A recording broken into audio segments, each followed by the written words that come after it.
All right, folks, it is 11:15. So I'm grateful for all of you for joining us for Open Forum. Um, we're going to hear from three different folks today, and we'll see how it goes. Our first Open Forum via Zoom, so grateful for those of you who stuck around to hear from these folks. Obviously, the pandemic has affected the globe and one of these incredible events to affect every single human on the planet. To think of billions of people affecting their behavior all at once, it's literally ingraspable by our sort of cognitive capabilities. At the same time, one of the ways we know cognitively, in order to be able to connect with stories, to feel in any real way, is to connect with narrative. Narrative has this powerful way of transforming our souls and our spirits. And so that's what we wanted to do today by inviting Peter and Suzanna and Bertha, who hopefully will be joining us. Her worship service is running a little bit later. And so Bertha hopefully will be joining us in a little bit. But I wanted to start because I can see Peter. I think Suzanna got pushed to my second or third set of screens here. So Suzanna will be with you in just a second. Let me make sure I've got you unmuted. Peter is probably most importantly for us, the son of Christy Schmidt. Peter, we're grateful for you holding that moniker, but in your professional time has been the co-founder of the Tin Shop in DC, and I know you've done a lot of other things. So Peter, could you first share with us how, what life looked like for you before the pandemic, then how you and your business and your team have been handling life during this time? Sure. So Tin Shop is a bar and restaurant development group. We do everything from leases to raising funds, construction management, concept design, and then opening and managing these businesses. We have we had seven businesses in DC and Virginia. We've since have had to permanently close one due to coronavirus, which is a sad thing to have to say already, but we were humming along. Things were going well. The night, sorry about my kitty. Nico, stop. So the nightlife scene and the restaurant scene, as you guys all know well, has been booming in Washington, and people love going out. And all of a sudden, you know, where there used to be small groups of neighborhoods in DC where you could go out and enjoy restaurants, now everybody's neighborhood has its own food and beverage micro industry going. And so it's been explosive growth, and I've seen a lot of people that, like me, used to work in bars and restaurants who've gone on to open up their own businesses, and so it's been it's a great tale of entrepreneurship and starting a small business and creating something on your own that's been happening. That being said, March traditionally is the busiest month of the year. A lot of profits are made in March that help pay you to get through the doldrums of July and August. There's a lot of reasons for it. People always ask me. One reason is people tend to have their credit cards paid off from the holidays by March. The winter depression of February has lifted, and the sun's starting to shine a little bit. You know, people are going outside a little bit more, but it's still cold in the evening. So you're not exactly having backyard parties or hanging out on your front porch or anything like that. And there's always 5 Saturdays. It's a great month for all businesses, and everybody looks forward to it and prepares for it. And unfortunately, we started preparing for it back in January when we heard what the coronavirus was doing in China. And we had kind of just made some adjustments to make sure that we had more cash in the bank. We didn't do payouts to investors. We started to, reduce our costs. We weren't looking to have any new hires. And like that, Muriel Bowser closed the schools on Friday. We stayed open for the weekends. Talked to my business partner. I'm like, why are we even doing this? Schools are closed. People can't go to work. We're essentially keeping open a place that could be a conduit to spread this virus. At the same time, you're balancing that with, well, we've got 200 plus employees. They need to pay rent. They need to be able to get groceries. what are we going to do here? And at that point, we start considering options. You know, what does our unemployment insurance look like? If we do have to close this down, can we keep doing online deliveries or to-go orders? Does that even make sense? I mean, if we're going to shut down, don't we just need to shut everything down and let this wave pass us? And, you know, hopefully some leadership will step in and give us some sort of direction. As we all know, that didn't really happen. So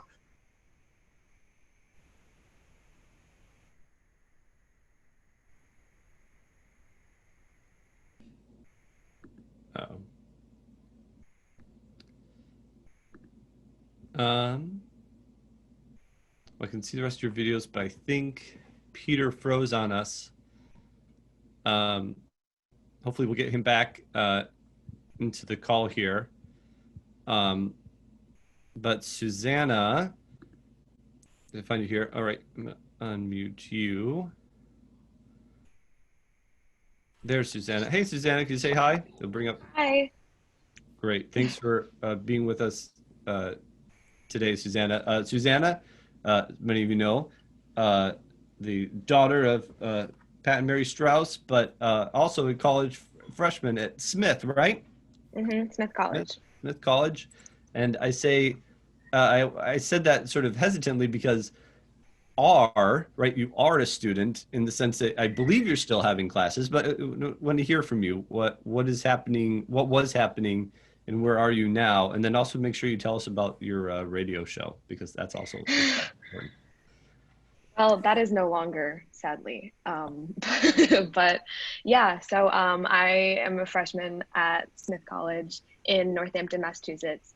And before this, obviously, I was on campus and doing classes in person. And yes, as Eric mentioned, my best friend Kat and I, we had a radio show on campus at the campus radio station. So that was really fun. And, you know, we were trying to figure out a way we could continue it, but it's not really possible. So we've just been making each other playlists to try and stay connected. Anyway, yeah, so I was on campus. We were about halfway through the semester. We were going into midterms, and we were about to have spring break, actually. Our spring break was starting on March 15th, and Smith actually announced that they were moving online before most other colleges in the US. I think we were probably in the first 10 to close. So they said that on March 11th. So just a few days before we were leaving for spring break. And it was a shock. You know, we were in the minority of colleges who were closing. So for those first few days when no other colleges were closing, it sucked, because we were thinking that, you know, we were going to go home and we were going to be, you know, no one else was doing that. So it was really bad that last week of being at Smith. So they announced they were closing on the 11th, and I left on the 18th. So that whole week, it was just everyone packing up, saying bye to your friends, and trying to savor every last moment that we were getting at Smith, because we knew we weren't going to be back until at least August, end of August, early September. But now who really knows? So a lot of saying goodbyes, a lot of packing really quickly. And then, yeah, my dad drove up to Massachusetts and picked me up, and we drove back home, we got home in record time. I think about 5 hours, 15 minutes. And it normally takes about like 7 to 8 hours. And, you know, I don't know how much of that was my dad speeding, but there weren't that many people on the road. So also that. Anyway, yeah, so adjusting to being home, my family moved in November, and so our house is smaller, which is good theoretically because we don't need that much space. But now that we're all here and all working from home and all here all the time, it's a little bit of an adjustment. I have two younger brothers, who one is in elementary school and the other's in high school. Oh my God, he's in middle school, sorry. In my brain, he's always just, I guess, so much younger than me. Yeah, one's in 7th grade and one is a sophomore in high school. And so we are all have like our own little sections of the house where we do our classes and we do our thing. So now for me, well, now it's finals, so it's a little different than how the rest of the semester was. But before, so I was taking 5 classes. 4 of them were discussion based. So we only continued to actually have class in 2 of them. So I had an online yoga class, and I also had my government class, the philosophy of government online. So my yoga class was basically the same, just on Zoom. My gov class, it turned into more lecture. So it was just, he would lecture on Zoom and then we would take notes and everything. And every now and then he would sometimes move us into breakout rooms, but only for like 5 minutes. So I really felt like I lost a lot in that class just because before it was so discussion based and it was no longer that. So it was a lot of lecture, and I personally don't learn as well with lecture. My other classes, so my Spanish class, it's an upper level Spanish class. So that was, we would meet once a week and have like a 30-minute Spanish discussion with our professor and a few other students. And then as well, we would have some like writing assignments and readings that we had to do. So that was pretty okay, because we still were doing discussion, which is obviously how you learn a language. And my other 2 classes, my professors recorded lectures and put them online for us and put all of our readings online. And so we would do the readings and the lectures, and then we would have a discussion. It was optional either on Zoom or on like an online forum that my college uses called Moodle, where they post all the readings and the assignments and stuff. So we would have a discussion on that or on Zoom. And so that was pretty easy. I think the main thing about doing online classes for most college students and most of my friends is like getting into a routine, just because, you know, life is so unstructured at home. So just getting into a routine of doing classwork, maybe like exercising or like, you know, doing something. So yeah, so my everyday routine, I would try and wake up every day around like 9:30. And I would do my work I would do work in the morning, and then I would do like 2 hours of work in the afternoon, and then I would try and do some kind of exercise, and then I would try and like do something outside, like with my brothers, or if like a social distance, hang out with one of my friends at home.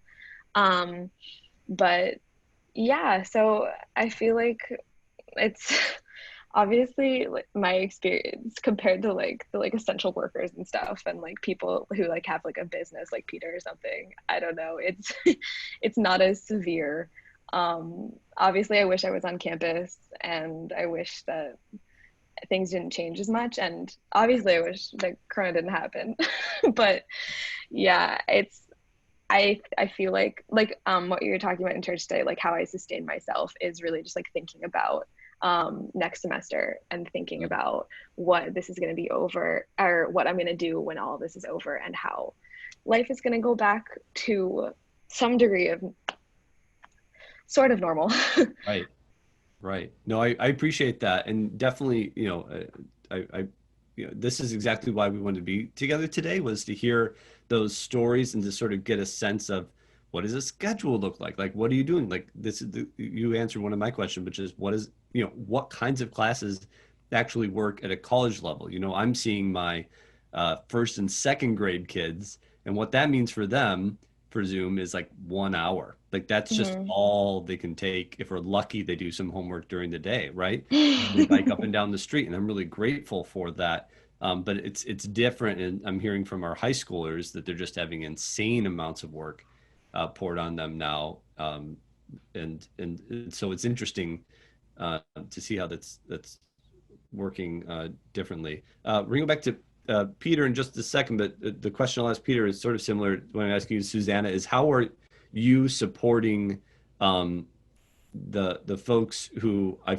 feel like in your sector are the seniors, right? You probably still have some high school senior friends or seniors at the college that you knew. How are they dealing, and how are other people sort of coming and wrapping their arms around them during this time? So before we left school, I don't remember exactly when. I think I left the 18th, and I think this might have happened on like the 16th. We had I don't remember what they called it, but basically it was like a fake graduation. So we normally have our graduation in the quad, and it's like a huge setup. We were gonna have Nancy Pelosi be the commencement speaker, and it was like it's a really big thing. And there's like a really big ceremony where like the alums like pass this like what is it called, like an ivy chain, I guess, I don't know, like an ivy plant. They all have it on like their shoulder, and like they passed along. It's a really big thing, like just continuing like the legacy of Smith and everything. And so it's a really big ceremony. So we had like a fake graduation in the quad with just all of the any parents in the area could come. There are some people from the community who came as well, just like from the local town. And then obviously any students who were friends with seniors or who just wanted to go support them could go. So they had 2 speakers and a little like podium in the center, and they had the seniors like go up to and line up based on what neighborhood of Smith they lived in. So we have different neighborhoods where there are houses. So I don't remember how many neighborhoods. I think there's 6 neighborhoods. They just called the different neighborhoods, and you would go and stand up in a line, and each person would go up to the podium and say their name, and everyone would clap. And then they would get like a picture taken there were like 3 student photographers who volunteered to take pictures. So that was the main thing, I think. And obviously it doesn't compare to an actual commencement, but just like a small thing. And we're having a virtual commencement on May 17th. And I'm not sure if Nancy Pelosi is still planning on speaking. Fingers crossed, because I wasn't gonna be allowed to go to the commencement on campus, but if it's virtual, I think I can maybe go. So I don't know what the deal with that is, but there definitely is something happening online. And yeah, I think everyone is just, the seniors that I know, a lot of them had already lined up jobs actually. So they are all set. They're just like, I think it's just different. They're starting online this summer. So it's just kind of different. They won't be able to like fully start until things go back to normal and they can do it in person. But yeah, I think those were the 2 major things that like the pretend commencement at Smith and then the virtual commencement. But obviously just like remembering that this really sucks the most for them. And so to be extra kind to them. High school seniors, I do know a bunch still, and I think they're bummed, but not as bummed as college seniors. It's like missing like prom and graduation and everything is hard, but also I feel like most of the people that I know are just like, I don't care about missing that if I'm allowed to start college regularly in the fall. Right. So I think they have all the seniors that I know have a pretty good attitude about it. They're just like, if I can start college in the fall like normal, then I'm good. Right. Yeah. And there's so many unknowns. Well, thank you, Suzanna. Yeah, it's so, the way you pictured, I can sort of see that quad and you folks, coming together doing that, fake graduation, and just reminds me how important liturgy is for our lives, right? Our rituals. And I keep saying like ending well is one of the best practices that we can have in a world that doesn't like to end anything. Like we're so afraid of our own shells. Anyway, so thank you for that. And Peter, glad to have you back. You're just like me in terms of internet connections, and you've got kids, and who knows. So anyway, I'm glad you're here. I think when we left your story, Peter, you were saying how you're sort of on this precipice of what do we do now? You're at that moment. So if you speak to that, that'd be great. Sure. So we decided to basically experiment a little bit, keep half of our businesses doing online ordering and takeout, and close the other ones that didn't already have that established, because trying to set up that system and get it going while we're juggling this crisis just seemed to be too much. What we found as time went on, we did it for about 3 weeks, is it just it wasn't sustainable. It was losing us money faster. But what it allowed us to do is keep some key personnel on, so they didn't have to go on unemployment insurance.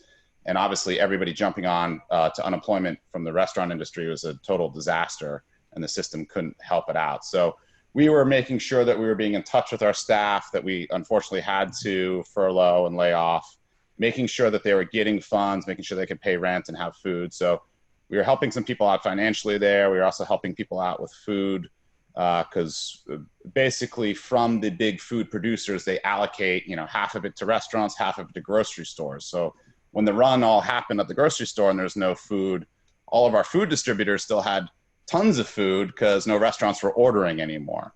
So that allowed us to kind of help out our staff. But at the same time, we were thinking, could we transition this to grocery stores? I mean, but it's just, there was so much coming at us from what the government programs were coming out, what the loans were coming out, dealing with the micromanaging side of our employees, looking at the bigger picture and looking at what this timeline is going to look like and how do we manage all these unknowns, that just became something that we wouldn't handle or do well.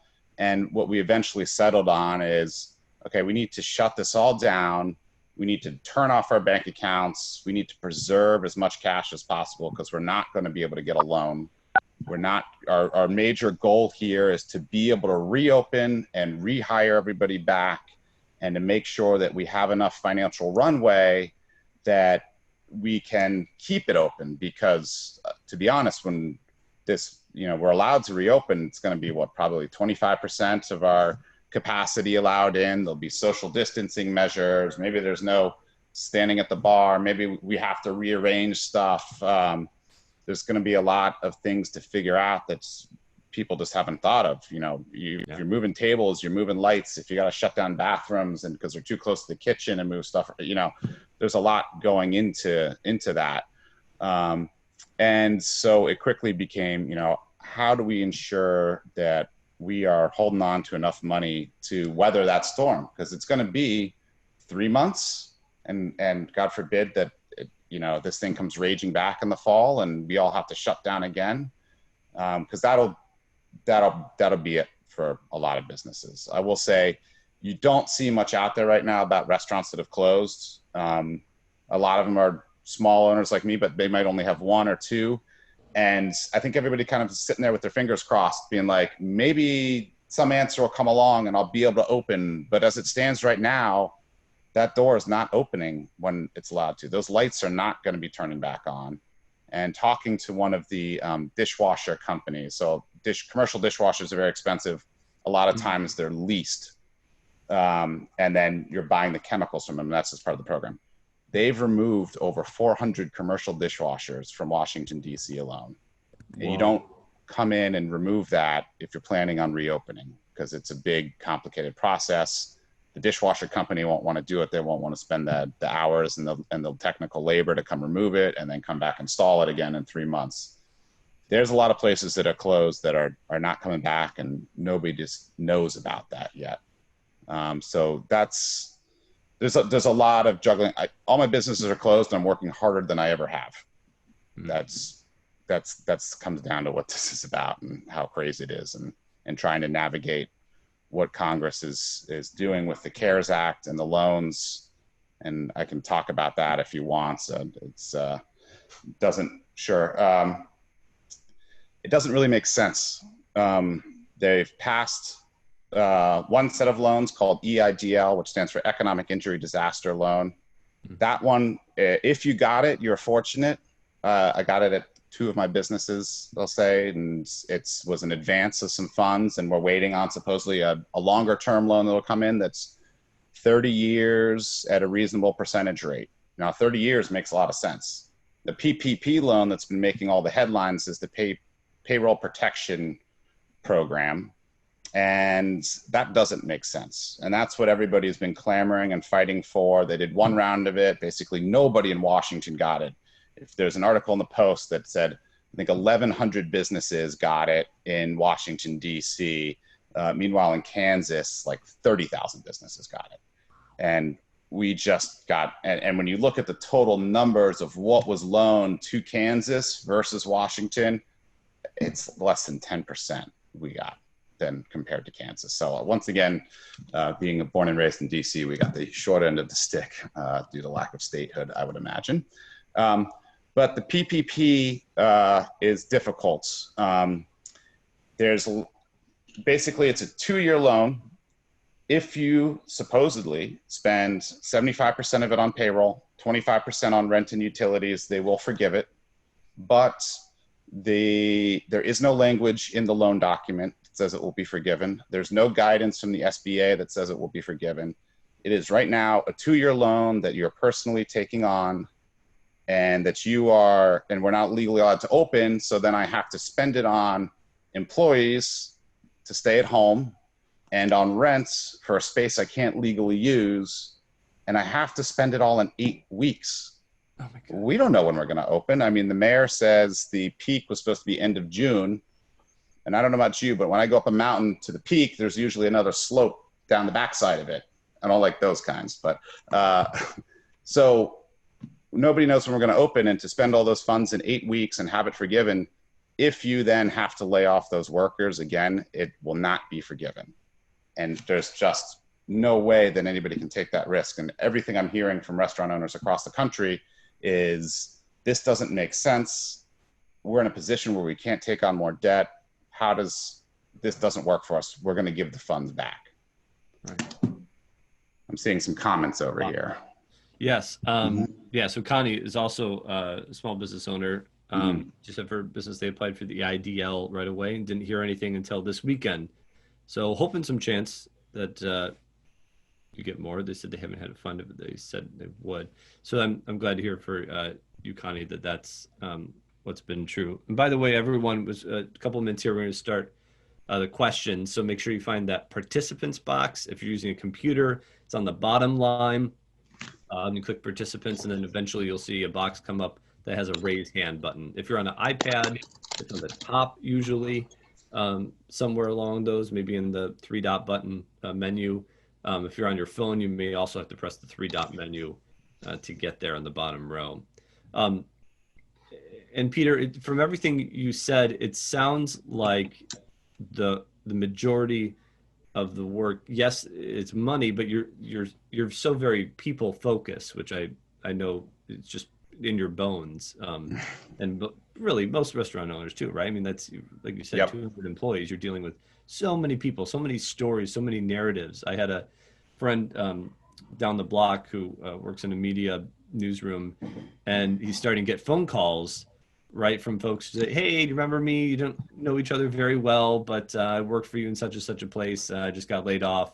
I got 3 kids at home. Love to see if you got anything going on at the shop. I'm curious for you in terms of that humanity. What's the hardest part of dealing with that human side of this equation? So about 4 or 5 weeks ago, we started thinking about that as this chaos ensued, the personal stress of like, okay, everything's falling apart. I'm not going to get paid this year. Ugh.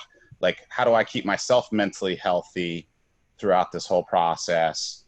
But then quickly went like, oh my goodness, but now I've got all these staff members that are in much worse situations. And how do we keep them mentally healthy? And so what we did is we started doing weekly video chats with my general managers at all the businesses. So at this point, we've kept all of our GMs on. I need them in order to have any chance of reopening this. The CARES Act did give that $600 a week bump. So a lot of the employees that were just getting unemployment got that bump, and it made them more stable. But to lay off our GMs, that would have really disrupted them, and we need them. So we started having group chats with our GM to talk about what does the future of restaurants look like? What steps can we take to ensure our staff is staying engaged and making sure they're talking to people? And we don't necessarily per se want them to work, but we just want to check in and see how they're doing. So from there, we've set up group video chats with our GMs, with all the employees at their business, where they're just having a happy hour together. And talking about ideas or how their dog's doing, or did their cat step on the internet button on their laptop and cut everybody off. It's, trying to keep it friendly, trying to keep it a little focused on the workplace life, just so everybody can kind of stay on topic and and then what I found too is everybody needs a mission, right? I mean, if we're all just sitting around doing nothing, watching Netflix, that's not good for your mental health. I mean, it seems initially like that's the case, but really after that, third movie in a row, it's you're not feeling so hot. So it was like, okay, what can we have people work on that will at least give them something to think about, something that will deliver a little bit of value, and who knows, outsourcing creative ideas and how to weather this storm is, from my perspective, great, because I can't figure it all out on myself. I've got a 5-year-old and a 7-year-old. I got to homeschool, and everything else that's going on with the financial side of it, which is very, very stressful. So we started doing that, and that's been good. And what we found is, as time has progressed, staff members have dropped off. They're not participating as much. A lot of it is, hey, I've moved on to a different job. I'm now delivering. I'm working for Amazon, doing that last mile delivery, or I've got an office job, and those guys are just, when we reopen, they're not coming back, which is fine. That's what we want. We want people to be able to shift and recover. And a lot of times in the restaurant world, the job, your bartender that's serving you is getting a master's degree, works for the government, and just, enjoys it. So they moonlight on the weekends as a bartender. It's usually a second or third job, a need for extra money. And then there's people who are the full-time, I'm in the hospitality business, this is my career. And so that's sort of the three types of people. And so making sure that we were taking care of those that were, this is my career, this is my profession, I want to open up my own place, that we were keeping those employees close to us as well, because they're the ones that I see being, as we grow and open new places, that's the funnel that we want to have to give people the opportunity to grow within the industry and in our business, and to move forward. So trying to hold on to the structures that we had while everything had fallen apart and closed, moving it online, moving it to personal phone calls, and I've had way more personal phone calls with bad news than I ever want to have to do again. And it's just gut-wrenching, soul-sucking, terrible, terrible phone calls to have to make. But it's, having some of the positive ones, and, delivering bad news and hearing people say, it's okay, Peter, I get it. You don't have a choice. And, what can I do to help you? Wow. That's when you're dealing, it kind of makes it, choke up a little bit. So it's been really wonderful to witness the spirit that people have, because we do realize that this is affecting everybody, and it is not just our entire city, our entire country. It's every restaurant around the world that this is happening to, and everybody's being affected. So it's good. The spirit and the community that has shown itself to me from it has been really rewarding, despite the total catastrophe that it is. Yeah, and I'm seeing a piece from your mom strong-arming you here to ask about your clientele missing the place to get together. Maybe you know what she means by that. Yeah, so I mean, a lot of my friends are doing high-end restaurants that focus on Moroccan or Middle Eastern cuisine, or sushi, and you're going to those establishments for that cuisine. They're taking you someplace special to food. My business is focused more on large-scale gatherings, so I generally range from 200 people to 600 people can fit into my spaces. So we're at the very bottom of the list of who's going to be allowed to reopen again due to the scope and the size of them. But we tend to get whole offices coming together, whole groups of friends, and people want to have a birthday party where they can have 40 people and fit comfortably. They're going to Franklin Hall. And so some of the stuff that our staff has done to engage with our customers, what we're hearing is like, oh, I can't wait to get back there. I can't wait to see everybody again. And this desire to commune and, to enjoy that group of friends face to face again. I think it's going to be really warm and wonderful to see. But at the same time, there's going to be social distancing laws in effect when we do reopen. And Franklin Hall can hold 300 people. And let's say we're only allowed to have 40. Those 40 people are going to be bundled together, and it is going to be like we're chaperoning an 8th grade prom. We're like, nope, 6 feet apart. No, you cannot dance together like that. And how long can we really keep that up as well? So I do have concerns and kind of envisioning what it looks like. It's, for me, the future of the restaurant is hand sanitizer everywhere, table wipes everywhere, things to mitigate. You can get floor mats that remove the stuff from the bottom of your shoes that are antimicrobial and sticky. There's what else? There's a few other ideas. People are talking about like how in airplanes, there's bathroom lights. So when the bathrooms are available so that people don't queue up to go there. So that was an idea.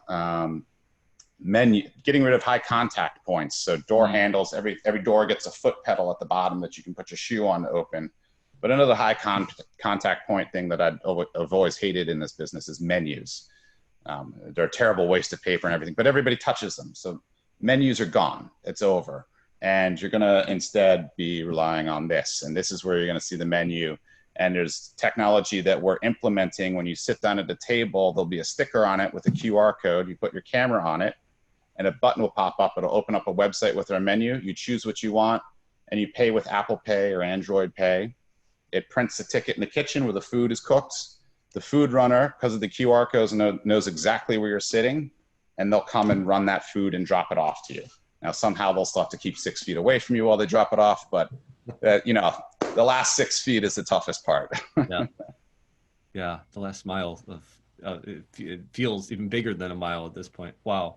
Well, thank you so much, and I'm gonna shoot over to Suzanna in the vein of restaurant worker, because Suzanna didn't talk about her job. And Suzanna, are you still working that at this point over at Georgetown Cupcake? I'm not. So I worked 2 shifts a few weeks ago, and without saying anything too bad about where I work, because I'm still employed there, and hopefully when this is all over, I will still be employed there. They were not taking the measures that they said they were taking in a lot of emails about social distancing and like all of this, like gloves and masks and stuff. There was a lot of emails saying like measures they were taking, and I went in for 2 shifts, and it was the same as it has always been for the 3 years that I worked there. So I did work those shifts, and I just felt really guilty about it because we weren't taking those measures, and we were coming in contact with like UPS people and Uber Eats people and stuff. And I'm still like living with my family and going to the grocery store, and I just felt guilty because I am not like paying rent or anything. And I don't have any like big bills that I have to be providing. I'm not providing for myself or my family at this moment. And so I stopped working, but they are still open, and they are getting, I don't understand how they're getting so many orders, but they are. I work at a bakery. I'm sorry, I don't think I said that. I don't want to say where it is because I just kind of said they weren't doing a good job of it. But yes, they were getting, I think when I worked, we packed about 400 orders for shipping and delivery, which is insane. So yes, they're still open, but I am not currently working.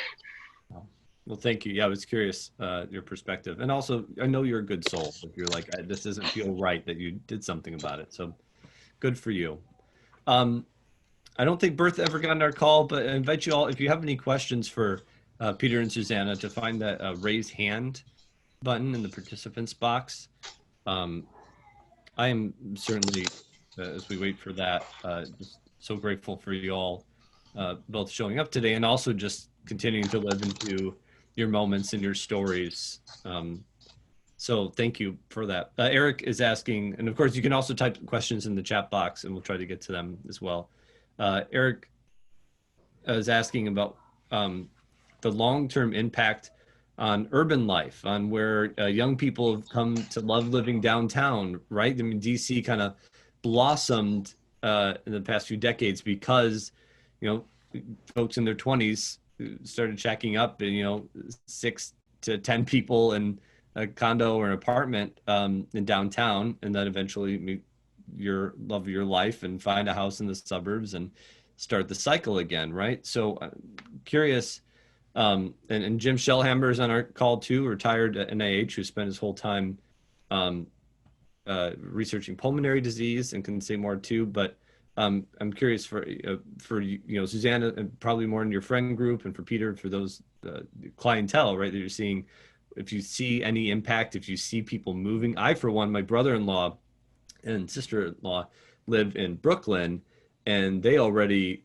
have a job offer in Boulder, and they're getting ready to move out in a couple of weeks. Of their church's life group, which is like a small group they're in of 6 couples, 8 couples, 7 of them are moving in the next 3 months. And these are all white collar, a lot of them 6-figure workers. So I think that's very interesting and very telling. But yeah, I don't know if Peter, Suzanne, do you have anything to share on that? Yeah, I mean, I've seen that there are people moving out of the urban environments. I mean, it did the way the price of real estate increased so rapidly. I work with a lot of real estate developers and kind of understand the economics of it a bit, but they're basically selling the bar or restaurant on the ground floor for a very small but expensive footprint up on the 3rd floor where you're living with 2 roommates and 500 square feet of space and, paying $4,000 a month. And that was the trade-off, is that you get to be in downtown urban environments surrounded by culture and food and fun and entertainment. And now you can't do that anymore. And we don't know when that'll come back. And you can't sustain those rents. You can't sustain paying those rents, especially if you're young like that, if you're not getting the benefits of it anymore. So I'm starting to see some people I know just from, social media friends and followers that have just moved out into the suburbs where they want more space. It becomes, these landlords also are in a bind. A lot of them owe money to the bank for the mortgage or the build out that they did. And we've had some landlords that are very good, and I've gotten some that are, I've gotten a letter of defaults in the mail, and that adds a lot of stress and pressure. And other landlords said, fill out these forms and we'll decide if you can get some rent relief. Well, those forms are short of, a DNA test, and were much more complicated than any bank loan I've ever had to do. And I was just like, no. And they came back around and they realized they don't have many options, and that they can either work with us or kick us out. But if they kick us out, nobody's coming back in. But that's for commercial spaces where there's a huge investment that goes into building these things out. If you're just renting an apartment and it's $3,500 a month for a studio, and you're down at 14th and you can't enjoy any of the amenities there anymore. It doesn't make sense. You could spend 1/3 of that for a bigger spot out in Virginia that's still near a metro. Not that you want to get on the metro these days, but and there's jobs out there now that everybody, the work landscape has totally changed because people are now able to telework. And my brother is the head of his IT at his company. You can't buy a laptop anywhere, he said. It's impossible because everybody that had desktops all of a sudden needed laptops, and they all need it for work, and every company's trying to get one. And he said, June is when they're coming in. But I think you're going to see a huge change in real estate too, because offices aren't going to need to be as big anymore, which will also change the happy hour landscape and where people are meeting and gathering after work, because you might now share a desk with 3 other people and you're working from home 2 to 3 days a week. Because why would a company pay those downtown rents when they don't need to? Why would you pay those downtown rents if you're not getting any benefits from it? So I think we're going to see a spreading out. I think we're going to see people moving to Boulder, Colorado, where there's, a little bit more scenery and beautiful mountains and everything like that.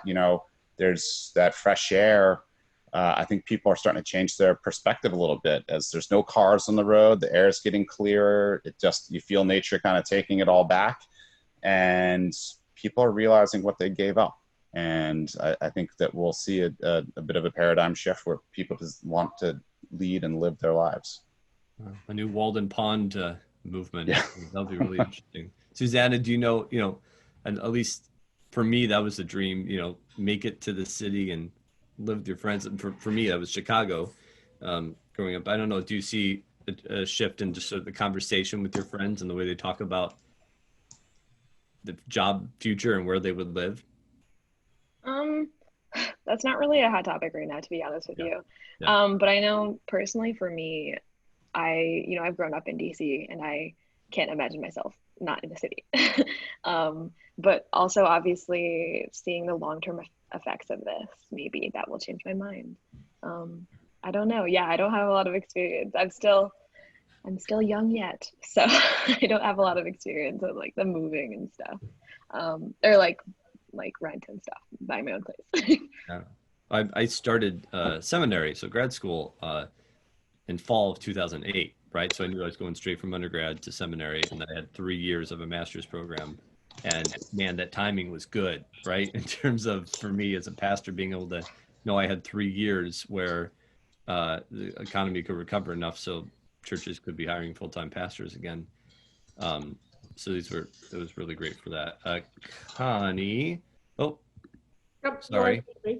There we go. I can hear you. Connie, can you ask your question? Yes, I really have comments, if that's okay.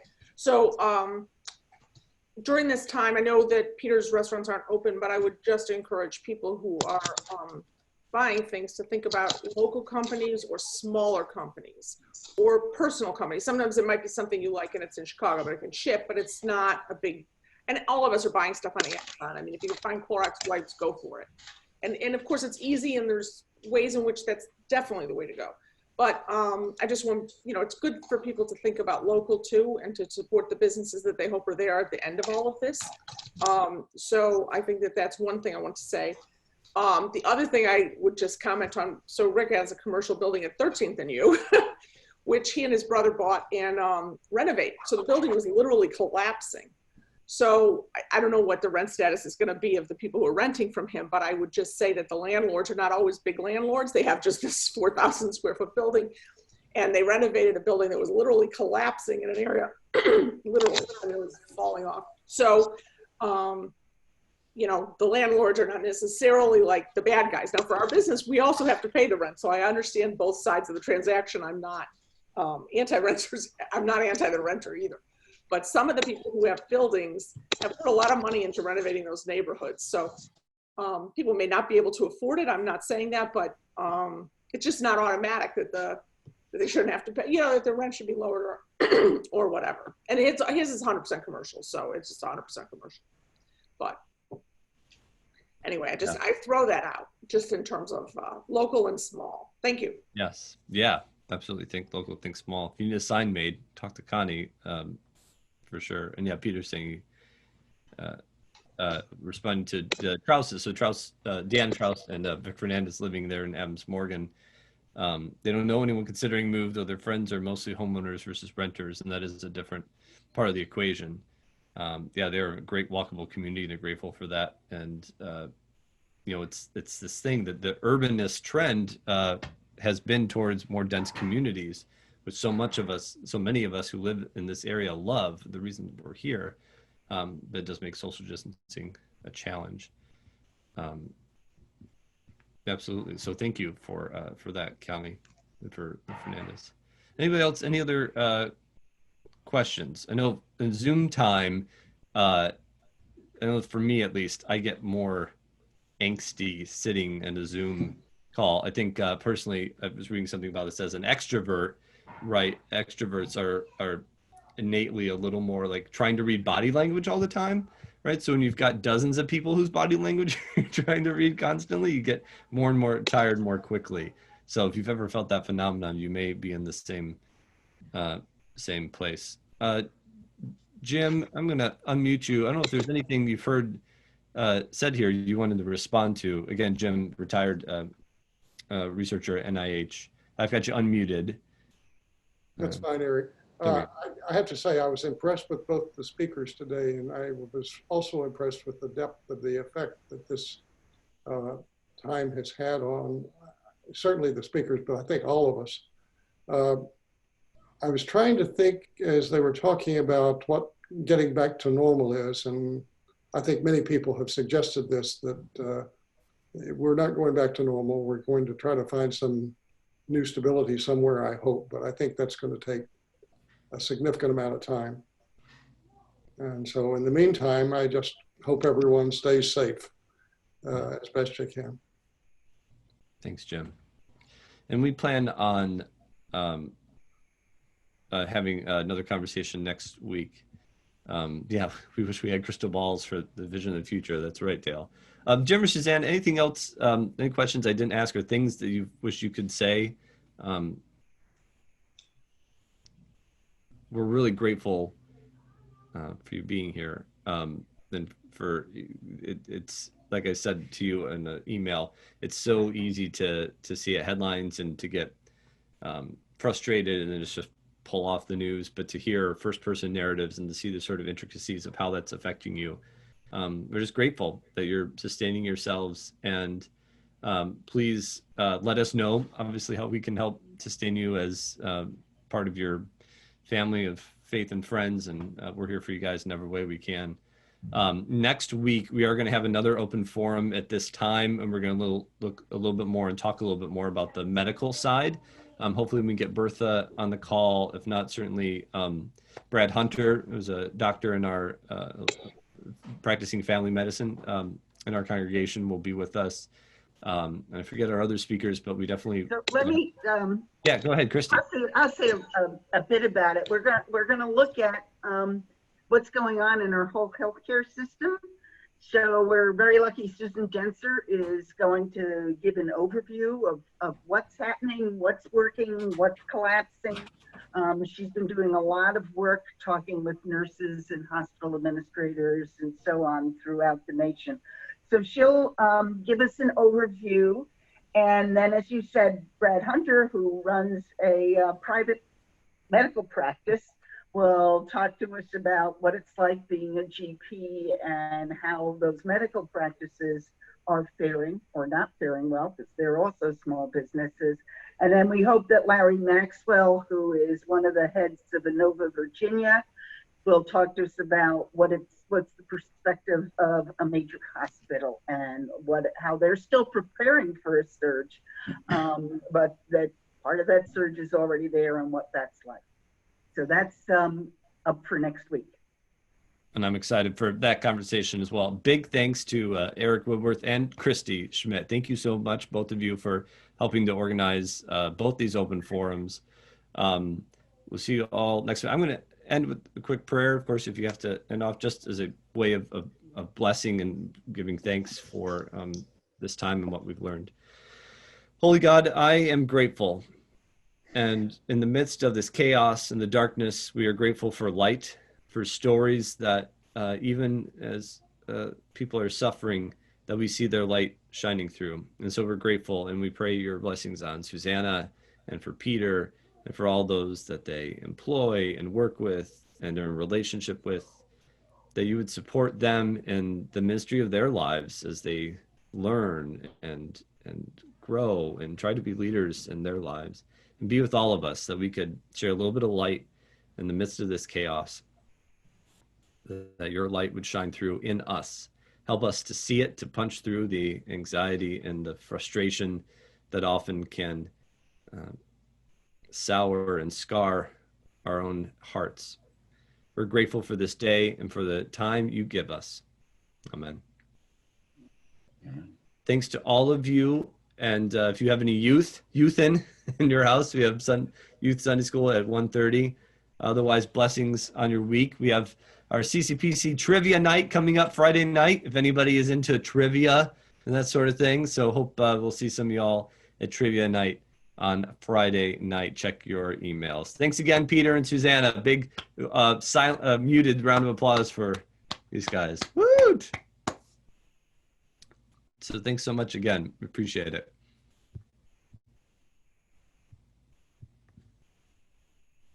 And for Jim. Thanks, Jim, for your words too.